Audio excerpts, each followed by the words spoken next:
Tammy stood in the freezing kitchen at 3 a.m., her knuckles split and her heavy industrial flashlight still slick with the blood of the man she'd left choking in the alley. Across the table, her husband Mark sat in a brand-new leather jacket, calmly eating a bowl of cereal while a black SUV idled outside, waiting for the sun to rise so they could seize the house and the children inside. Tammy didn't scream. She simply placed a handful of worthless gambling chips on the table, their plastic clinking against the ceramic like a funeral bell. The bank is empty, the water is off, and your brother is waiting at the gate with a deed of trust, she whispered, her voice as cold as the steel she worked at the mill. Mark didn't look up, but the hand holding the spoon began to shake. Tammy realized then that the man she had worked double shifts to protect wasn't just a gambler. He was the bait. As the first light of dawn hit the foreclosure notice on the fridge, Tammy reached into her pocket for the one thing Mark didn't know she had. A recording that would either save her family or burn their entire world to the ground. The hydraulic line hissed like a cornered cat, its metal veins pulsing under Tammy's grease-streaked fingers. She jammed the wrench harder, her biceps burning, the weight of the tool dragging her wrist toward the concrete floor. The assembly line groaned, a rusted beast refusing to yield. Sweat trickled down her spine, soaking into the faded blue of her company-issued shirt. The scent of hot oil and burnt wiring clung to the back of her throat. This was the rhythm of Gary, a relentless, grinding pressure that chewed through bone and spirit alike. Today, the machinery felt particularly spiteful, the gears seizing with a stubbornness that mirrored the knots in Tammy's own stomach. A sharp ping echoed through the machinery, something giving way. Tammy flinched, but the line lurched forward with a shudder, gears grinding back to life. She exhaled, her breath ragged, and wiped her forehead with the back of her hand. The relief lasted half a second before her pocket vibrated. She didn't need to pull out the crumpled notice to remember the red-stamped "overdue" glaring up at her. It was the mortgage, a silent countdown ticking against her thigh. Every time the heavy steel wrench slipped or a bolt refused to turn, the image of that red ink flashed in her mind, sharper than the industrial lights overhead. The financial anxiety wasn't just a thought. It was a physical weight, making her hands shake as she fought to keep the line moving. If the plant stopped, the world stopped. And right now, she couldn't afford a single second of stillness. The shift didn't end with the repair. It merely bled into the next. Tammy found herself volunteering for a double, her body operating on a cocktail of caffeine and sheer, terrifying necessity. She moved through the cavernous hall of the manufacturing plant like a ghost in the machine, her dark brown hair escaping its greasy bun in frantic strands. The extra labor was a grueling requirement, a desperate attempt to plug the hole where their family savings used to be. She hadn't told Mark she knew about the missing money yet, but the suspicion was a slow-growing rot in her chest. Every hour of overtime was a penance for a sin she hadn't committed, her muscles screaming as she hauled crates and monitored the rhythmic clatter of the press. The air in the factory was thick, tasting of iron and old sweat. And as the clock ticked past midnight, the silence of the sleeping city outside felt like an insult to the noise she was forced to endure. By the time the second shift began to wind down, Tammy's vision blurred at the edges. She was navigating the workplace by muscle memory alone, her mind looping through the numbers of their bank balance like a broken record. Where had it gone? Thousands of dollars, evaporated into the humid Indiana air. She watched her co-workers, hollow-eyed men and women who looked like they were carved from the same gray stone as the walls, and wondered if they were all carrying the same secrets. The factory felt like a living thing, an indifferent god that demanded every ounce of her vitality just to keep the lights on in a house that might not even be hers by next month. Her pulse hammered in her temples, a frantic, irregular beat that no wrench could fix. The heavy thud of boots on concrete announced Joe's arrival before she saw him. Joe, the floor manager, was a relic of a better era, his face a map of deep wrinkles, and his gait hampered by a permanent limp. He approached Tammy near the main press, his gnarled hands clutching a grease-stained envelope. The industrial hum of the plant made conversation difficult, but Joe didn't need many words. He held the envelope out, his watery blue eyes carrying a weight of pity that Tammy found harder to stomach than the heat. He'd found it near the loading dock, a stray piece of debris that had drifted into the wrong hands. Found this by the bay doors. Joe grunted, his voice a low rumble that vibrated in Tammy's chest. Looks like it belongs to your house, Carlson. Must have fallen out of Mark's pocket when he dropped off that last shipment. Tammy took the paper, her fingers leaving black smudges on the already grimy surface. The dread she'd been carrying intensified, turning into a cold, hard lump in her throat. She didn't open it immediately. She just gripped it, the edges cutting into her calloused palm. Joe lingered for a moment, perhaps wanting to say more, but he simply nodded and limped away, leaving her alone with the mystery. She retreated to a quiet corner of the plant, tucked behind a row of towering storage crates where the light flickered and the noise was muffled. With trembling hands, she tore the envelope open. It wasn't a letter from a friend or a simple bill. It was a final utility shutoff notice. The words, "Immediate action required," screaming in bold, black type. The document was addressed specifically to Mark. Tammy felt the floor beneath her steel-toe boots tilt. They had a budget. They had a plan. She'd given him the money for the water and the electric 2 weeks ago. Seeing the notice was like finding a hole in the hull of a ship she thought was watertight. The betrayal was quiet, a paper-thin blade that slid between her ribs with surgical precision. The realization that essential household bills had been ignored was a physical blow. She leaned her head against the cold, corrugated metal of the crates, closing her eyes. Mark had looked her in the face every night, told her things were tight but handled. He'd watched her work these doubles, watched her hands crack and bleed from the industrial soap, all while holding on to this secret. The air in her little corner felt thin, devoid of oxygen.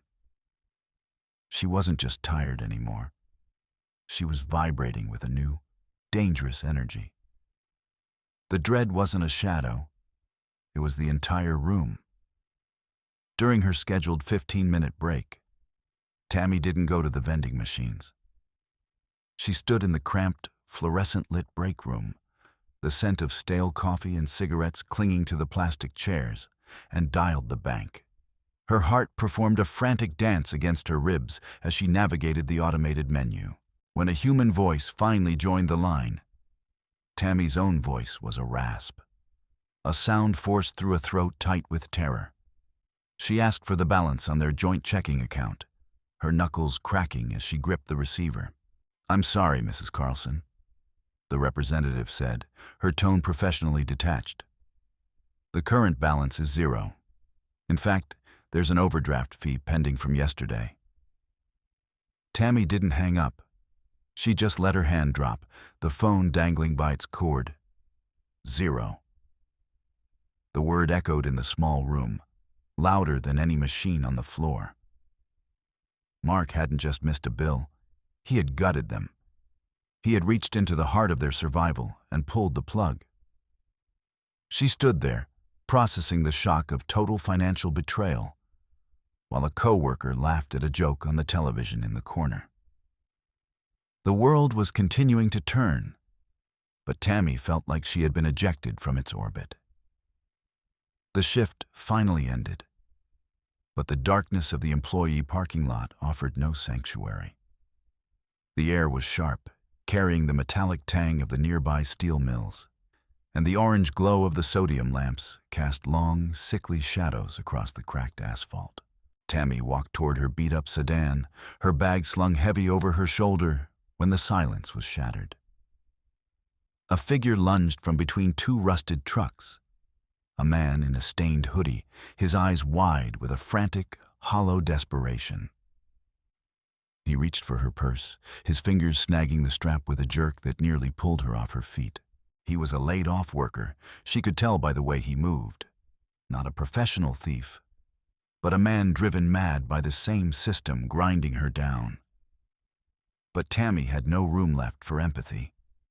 The shock of the bank call transformed into a sudden, high-stakes fury. She didn't scream. She didn't beg. She pivoted, her industrial strength muscles coiling, and slammed her elbow into the man's ribs. The sound of the impact was dull and wet. She grabbed the front of his hoodie, her scarred knuckles white, and drove him back against a rusted sedan. The metal groaned under the weight of their struggle, a violent percussion in the empty lot. Tammy fought with a raw, primal strength fueled by every hour of overtime and every lie Mark had told her. She pinned the man against the car, her forearm pressed against his throat, her yellow-green eyes burning with a feral light. "Not today," she hissed, her voice a low growl that made the man's eyes widen in genuine terror. "You don't get to take anything else from me." She held him there for a heartbeat, venting her pent-up frustration on this physical manifestation of her problems. She wanted to break him, to make someone pay for the zero in her bank account and the red ink on her mail. The man gasped, his hands clawing at her arms, and with a desperate, lunging twist, he managed to break free. He didn't look back, his sneakers slapping against the wet pavement as he disappeared into the shadows near the perimeter fence. Tammy stood panting, her chest heaving, her hands shaking with the aftershock of the adrenaline. She was alone again. The only sound the distant hum of the factory and the whistle of the wind through the chain link. Her pulse was a drumbeat in her ears, but as the fire in her blood began to cool, she noticed something lying on the ground where the struggle had been fiercest. It was a jacket, a cheap, synthetic windbreaker the thief had shed in his frantic escape. She picked it up, the fabric cold and damp. It felt heavy in her hands, a discarded skin. She didn't know why she kept it. Perhaps as a trophy, or perhaps because her mind was already shifting back into the calculating mode of a survivor. She walked to her car, tossed the garment onto the passenger seat, and sat in the dark for a long moment, staring at the factory lights.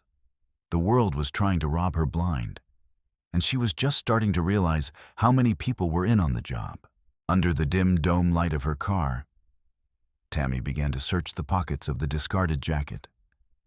She expected a crumpled cigarette pack or maybe a few loose coins, but her fingers brushed against something small and cardboard. She pulled it out, a matchbook. It was from a place called The Cellar, a dive bar she knew by reputation as a hole in the wall near the industrial district where the light of the law rarely reached. The cover was peeling, the striker strip worn down to a smooth gray. This was the lead. It felt like a jagged piece of a puzzle that didn't fit the picture she'd built of her life. Why would a man desperate enough to rob her be carrying a matchbook from a place like that? Or was it more than that? She turned the matchbook over in her hand, the scent of stale sulfur and cheap beer wafting from the cardboard. In a town like Gary, everything was connected by threads of rust and debt. She stared at the logo, a crude drawing of a wine bottle that looked more like a club. She flipped the matchbook open, and her heart stopped. There, scrawled across the inside cover in blue ink, was a list of dates and times. The handwriting was unmistakable. It was Mark's, the same hurried, slanted script he used to write grocery lists or notes on the back of napkins. The dates spanned the last 3 weeks, the times always late, always overlapping with when he was supposed to be at his shift in Hammond. The air in the car suddenly felt like it was being sucked out through the vents. Tammy's vision narrowed to those blue ink marks. Oct 12, 11 p.m. Oct 15, midnight. Oct 19, 11:30 p.m. These weren't just random notes. This was a ledger of absence. She felt a cold sweat break out across her neck. Mark had a direct connection to this bar, a place she'd never seen him visit, a place that didn't serve the kind of life they were trying to build. The questions didn't just rise, they screamed. She drove home in a trance, the matchbook gripped in her hand like a talisman. Once inside the quiet, dark house, she didn't turn on the lights. She went straight to the kitchen table, pulled out her own planner from her bag, and began to cross-reference. The dates on the matchbook were the exact nights Mark had claimed he was pulling double shifts at the warehouse to get them ahead. October 12th, he'd come home at 4 a.m., smelling of wood smoke and exhaustion, telling her the freight elevators had broken down. October 15th, he'd said he was covering for a guy named Miller. The pattern was perfect. A calculated surgical deception. He hadn't been in Hammond. He hadn't been working. While she was sweating over the assembly line, her bones aching with the weight of their future, he was at the cellar. Every "I love you," he'd muttered when he walked through the door, every complaint about his sore back, it was all part of the performance. The betrayal wasn't a single act. It was a season of theater where she was the only one who didn't know the script. The final realization hit her with the force of an industrial press. Mark wasn't just drinking, he was gambling. The cellar was notorious for its backroom games, the kind where the stakes weren't just money, but lives. He hadn't squandered their savings on a whim. He'd fed them into a machine that never paid out. He'd gambled away the mortgage, the water bill, the kids' future, and the very roof over their heads. Tammy sat in the dark, the silence of the house pressing in on her, and felt her heart turn into a block of cold, hard steel. The man she shared a bed with was a stranger, a thief who had robbed her while she slept. The silence of the house was broken by a sound that tore through Tammy's chest, the thin, ragged crying of her youngest, Leo. She hurried to his room, her steps heavy on the creaking floorboards. The air in the hallway was unnaturally cold, a stagnant chill that shouldn't have been there in mid-autumn. When she pushed open the door, she didn't reach for the light switch. She already knew. She clicked it anyway, a reflex of hope. But the room remained plunged in shadows. The power was gone. She moved to Leo's bedside, her hands finding his small, sweat-slicked forehead. He was burning up, his breath coming in short, wet gasps. "Mama, it's dark," he whimpered, his voice a tiny thread in the gloom. Tammy scooped him up, wrapping him in a thick wool blanket, her heart hammering a frantic rhythm. She carried him to the kitchen, intending to get him some water, but the faucet offered only a hollow, metallic gurgle before falling silent. The utility shut-off wasn't a threat anymore. It was their reality. The house was a dead thing, a cold shell that offered no protection for her child. She felt a wave of desperate, suffocating vulnerability. Everything she had worked for, the double shifts, the cracked skin, the bone-deep fatigue, had failed to provide the simplest of necessities: light, heat, and water. She couldn't just sit there and let the cold take them. Tammy settled Leo on the couch, piling every blanket they owned over his shivering frame, and headed for the basement. She moved with a grim, mechanical purpose, her mind already stripping down the problem like a jammed gear on the assembly line. If the city had locked the valve, she'd find a way to crack it. She found a pipe wrench in the clutter of the tool bench and knelt on the damp concrete floor, the smell of mildew and old earth rising to meet her. She worked by the light of a single, sputtering candle, her breath blooming in white clouds before her face. She located the main intake pipe, the metal cold and sweating. She braced herself, her biceps bulging as she threw her weight against the wrench, trying to force the bypass. But as she turned the nut, there was no rush of air, no hiss of returning pressure. The silence of the pipes was absolute. The utility company hadn't just turned a knob, they'd installed a professional lockout, a heavy steel cap that her hand tools couldn't touch. She slumped against the cold brick wall, the wrench clattering to the floor. The system was closed. She was a mechanic who couldn't fix her own life, a mother who couldn't even give her sick son a glass of water. Exhausted and shivering, Tammy climbed back upstairs. She needed a flashlight, something better than a dying candle. She went to the hallway closet, a catch-all for old coats, holiday decorations, and the discarded remnants of their years together.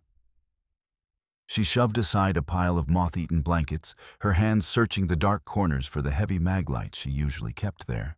Instead, her fingers brushed against something soft, supple, and entirely out of place. She pulled it out, and even in the dim light, the quality was evident.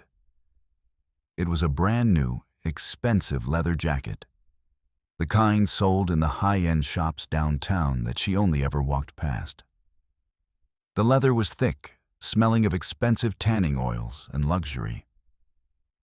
It was heavy, the zippers gleaming like silver teeth. She held it up, her mind struggling to reconcile this object with the zero balance in their bank account. It was a trophy of a life they didn't lead, a garment meant for someone who didn't have to worry about the price of a gallon of milk. The suspicion that had been a slow-growing rot now bloomed into a sharp, jagged anger. She inspected the jacket more closely, her fingers tracing the stitching. It was a designer brand, something that would cost at least $800. More than their monthly mortgage payment, more than the sum of the bills that had left them in the dark. The physical evidence of Mark's recklessness felt like a slap in the face. While she was wearing Carhartt overalls with holes in the knees, while her children were sleeping in a house without heat. Mark had bought this, or worse, he'd won it. The horror of it was a cold weight in her stomach. This wasn't just a mistake. It was a betrayal of their very survival. He'd stood in this closet, hiding this piece of vanity behind old blankets, knowing Leo was getting sick, knowing the lights were going to go out. Tammy gripped the leather so hard her knuckles turned white. She understood now that the money hadn't just vanished. It had been converted into the ego of a man who thought he could outrun his own failures. Sleep was impossible. As the first gray light of dawn filtered through the grimy windows, Tammy was already in her car, the engine idling roughly. She drove toward Hammond, the industrial landscape of northwest Indiana, a blur of rusted steel and smoke. She was going to the warehouse where Mark was supposed to be working his morning shift. She needed to see his supervisor, to demand the paychecks he claimed were being held up by administrative errors. She needed to look into the eyes of the man who employed her husband and find out exactly how much of their life was a fiction. The warehouse was a monolithic structure of corrugated metal, surrounded by a high chain-link fence topped with coils of razor wire. As she pulled up to the main gate, a man stepped out of a small guard shack. He wasn't a standard security guard. He was a mountain of a man, his shoulders so broad they seemed to block out the rising sun. He wore a black leather vest over a t-shirt that strained against his chest, and his face was a map of old scars. He didn't smile. He didn't ask for her ID. He simply stood in the center of the road, his arms crossed, a thuggish wall of meat and intent. "Can't go in there, lady," he rumbled, his voice like gravel in a blender. Tammy rolled down her window, the cold air biting at her cheeks. "I'm looking for the floor manager. My husband, Mark Carlson, works here. I need to speak with someone about his payroll." The bouncer's eyes went cold, a flicker of something dangerous behind his gaze. "No one by that name here. And this ain't a public office. Turn the car around and keep moving. He stepped closer, his shadow falling over her dashboard.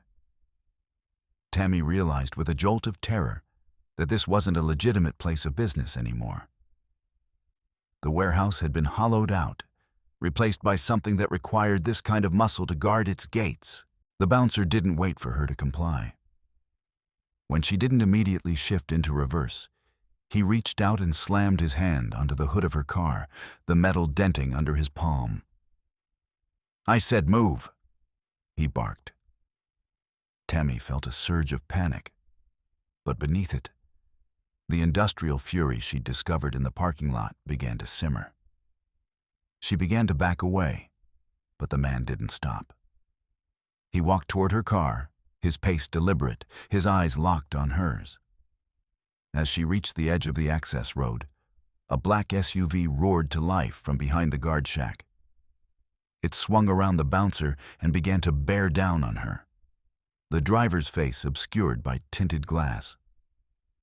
The SUV didn't slow down. It veered toward her, trying to force her off the narrow, pockmarked shoulder and into the deep drainage ditch. Tammy gripped the steering wheel, her knuckles white. This was a high-speed confrontation, a lethal game of chicken at the entrance to a graveyard of industry.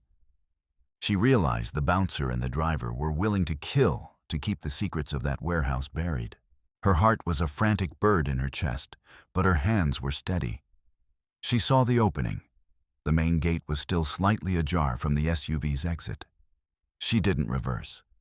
She slammed the car into drive and floored it.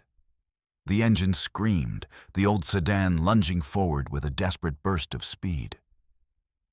She didn't aim for the road. She aimed for the gate. The bouncer lunged, trying to grab her door handle, but she was too fast. The impact was a bone-jarring crunch. Her front bumper caught the edge of the heavy metal gate, the screech of steel on steel echoing through the empty industrial park like a dying animal. The gate buckled, the hinges shearing off with a sound like a gunshot. Tammy didn't look back to see the damage.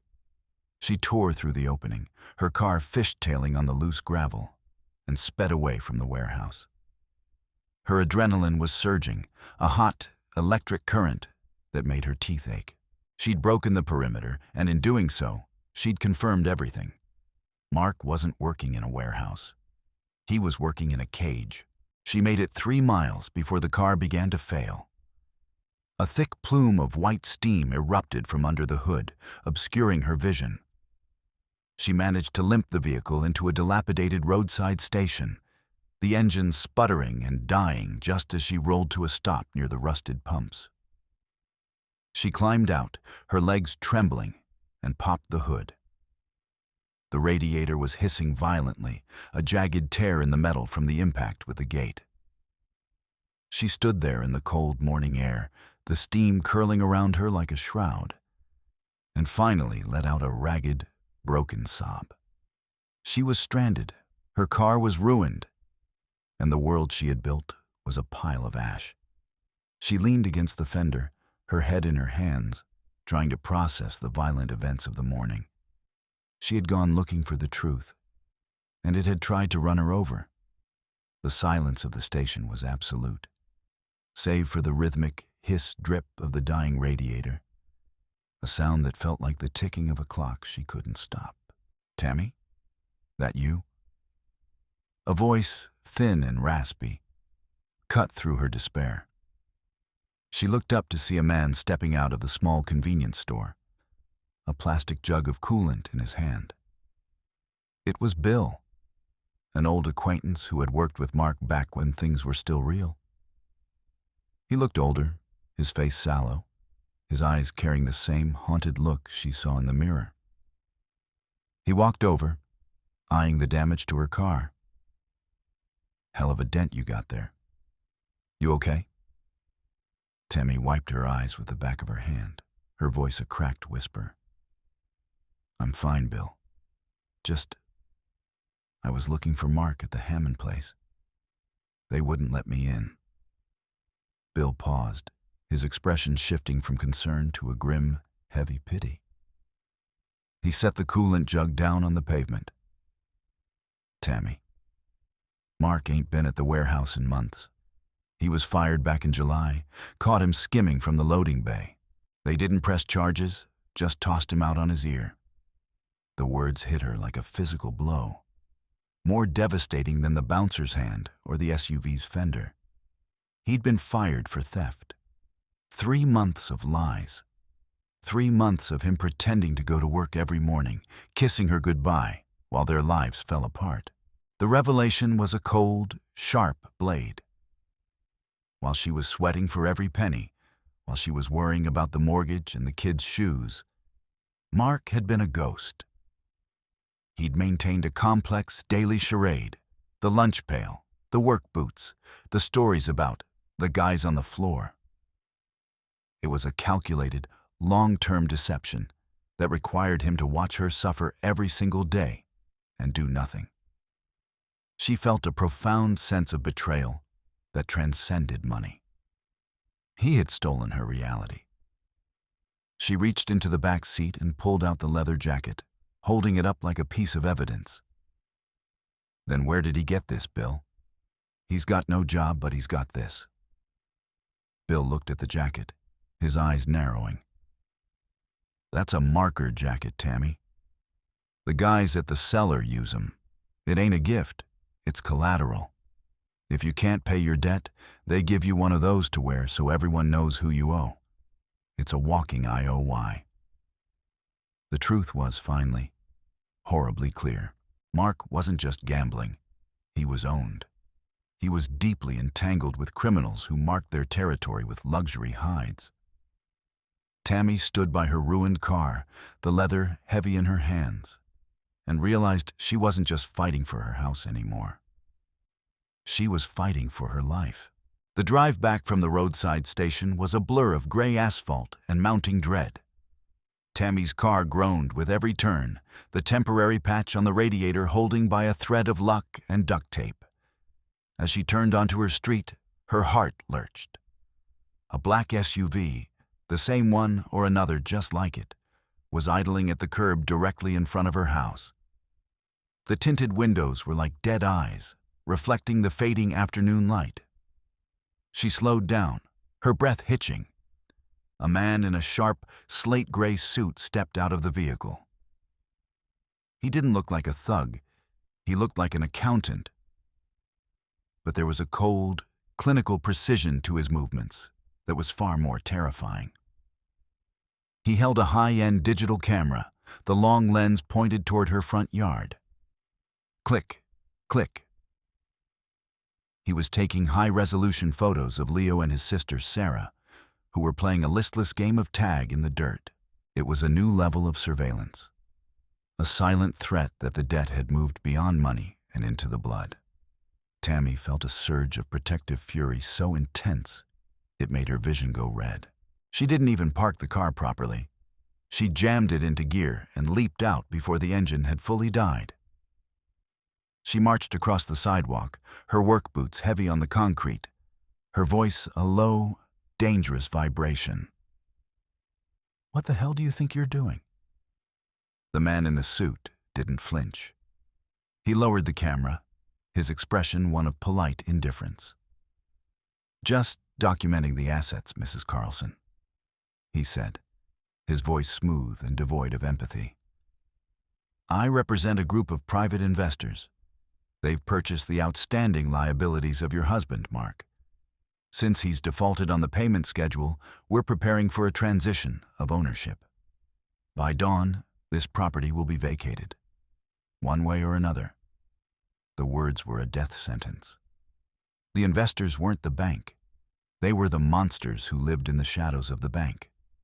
She realized with a sickening clarity that her family faced immediate homelessness, not in months, but in hours. The man gave her a thin, professional smile, tipped his head, and slid back into the SUV. As it pulled away, Tammy stood on the sidewalk, the silence of the neighborhood feeling like a shroud. She retreated inside, her mind racing. She couldn't tell the kids. She just ushered them into the kitchen with a forced smile and a promise of a camping night in the living room. Once they were settled, she went to the master bedroom and locked the door. She was done being the victim of Mark's secrets. She needed to find out if he had anything left, any scrap of a chance hidden in the dark. She began to tear the room apart. She emptied drawers, flipped the mattress, and finally, driven by a desperate instinct, she knelt by the bed and began to pry at the loose floorboards near the closet. Her fingers bled as she clawed at the wood, the old nails screeching in protest. Beneath the third board, tucked into the dusty insulation, her hand hit something cold and metal. She pulled it out. A small, heavy box, the kind used for petty cash. Her breath was ragged as she fumbled with the latch. Inside the box was a stash of high-stakes gambling chips from the cellar. They were heavy, clay composite discs, each one embossed with the bar's logo and a denomination. She counted them, her heart pounding. $3,000. It wasn't a fortune, but in the world of Gary, it was a lifeline. It was enough to stall the bank, to buy a week of time, to get Leo's medicine and keep the lights on. She clutched the box to her chest, a glimmer of hope finally piercing the darkness.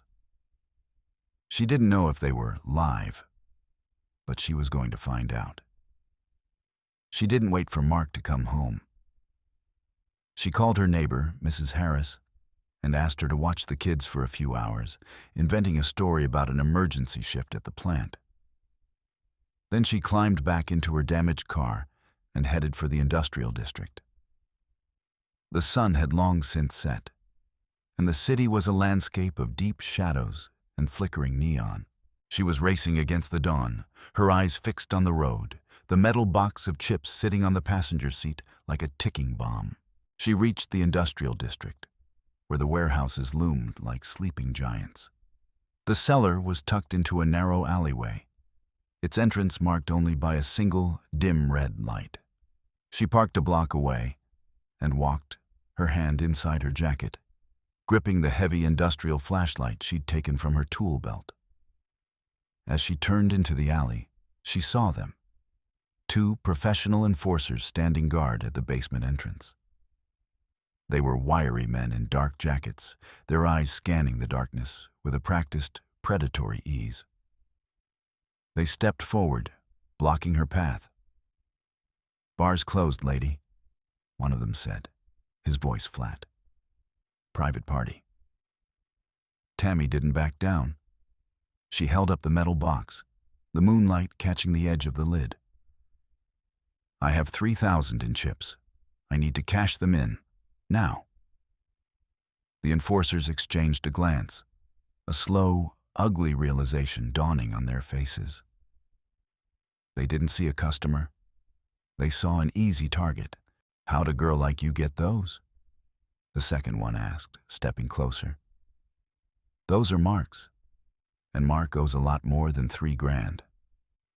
Tammy realized she had walked into a trap of her own making.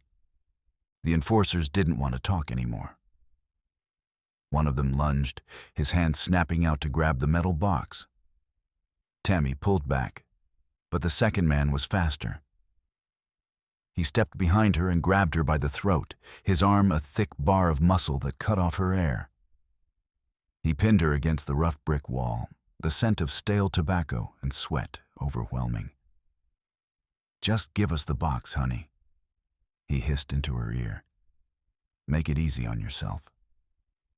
Tammy's vision began to spot at the edges, the lack of oxygen turning the world into a tunnel of gray. But the industrial fury was still there, a cold, hard ember in her gut. She didn't panic. She reached down and gripped the heavy maglite at her side. With a desperate, explosive burst of energy, she swung it upward with precision, the heavy base of the flashlight striking the first enforcer squarely in the throat. He let out a wet, gurgling sound and collapsed.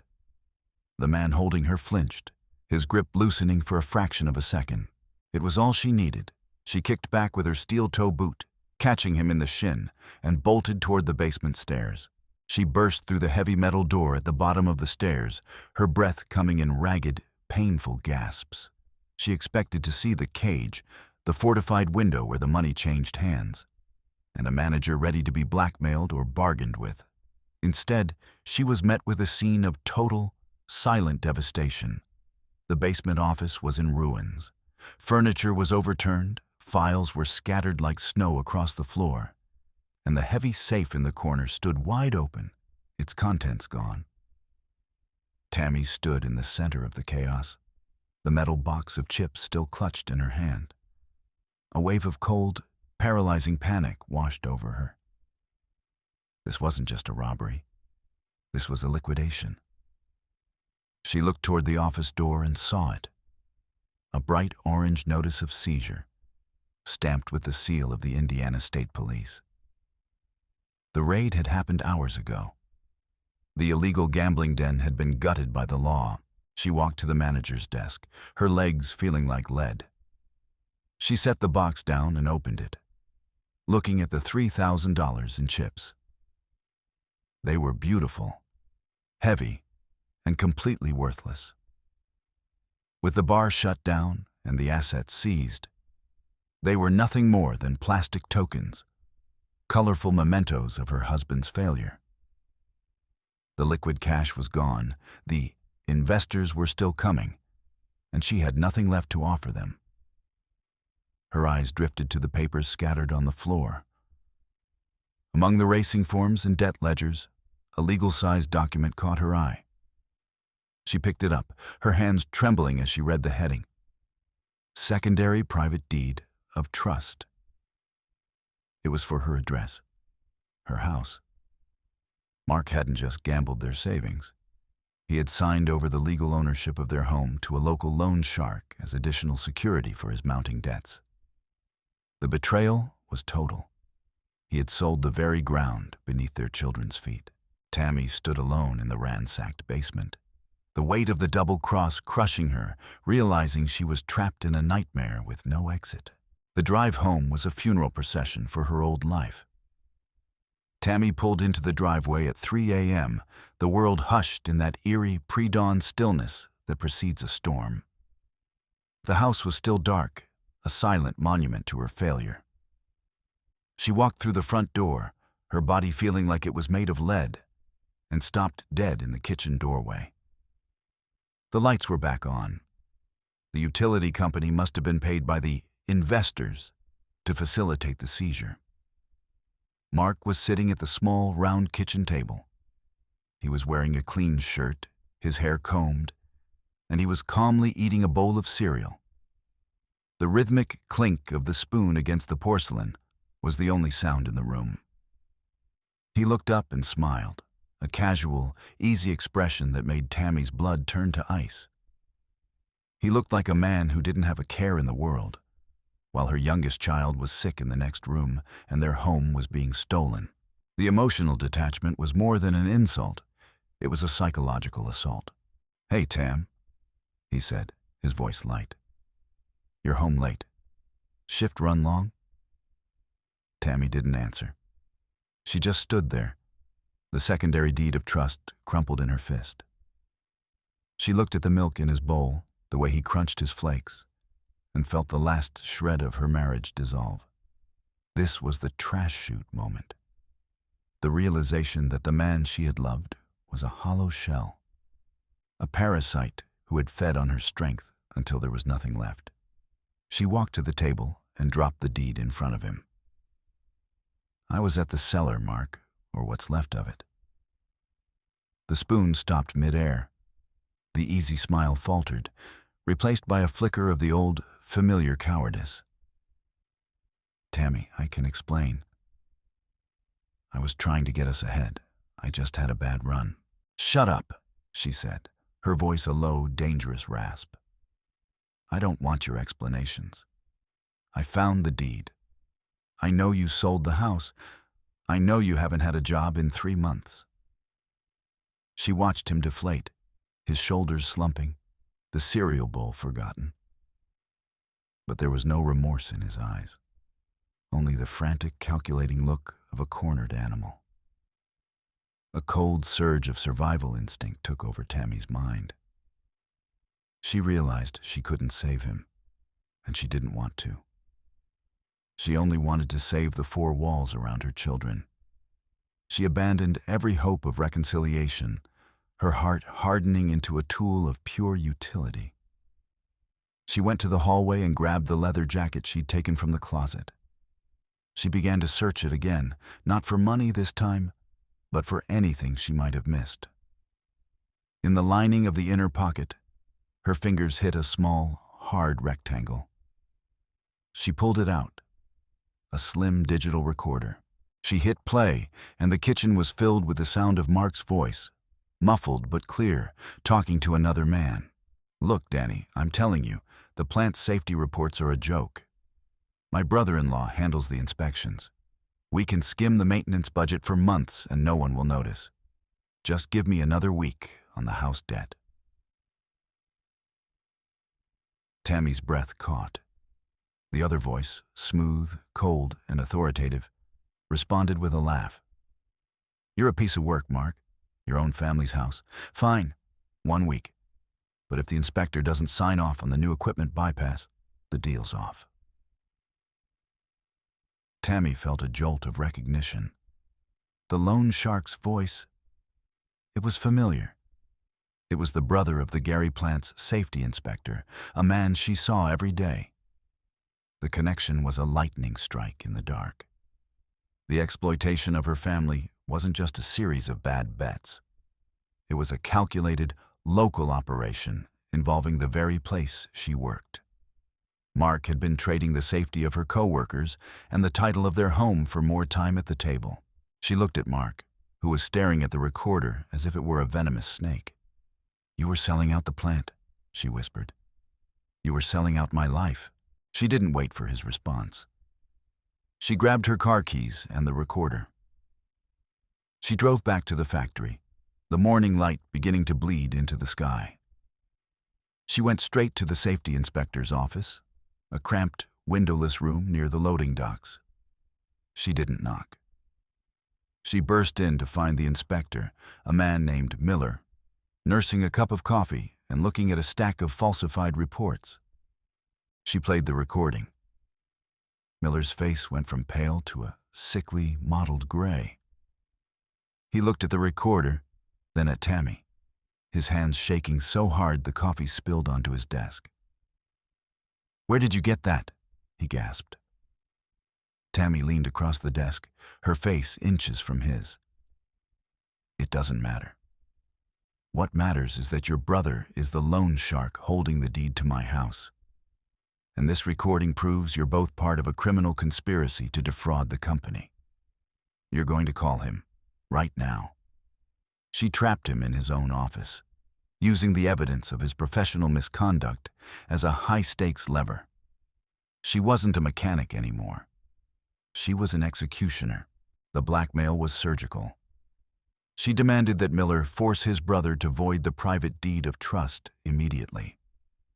"You tell him that if that deed isn't notarized and canceled by 8 a.m., this recording goes to the board of directors and the state police. You'll both be in a cell by noon." Miller didn't argue. He picked up the phone, his voice a frantic whisper as he spoke to his brother. Tammy stood over him, her arms crossed, watching the clock. She felt a grim, cold satisfaction as she watched the corruption she'd lived under for years finally work in her favor.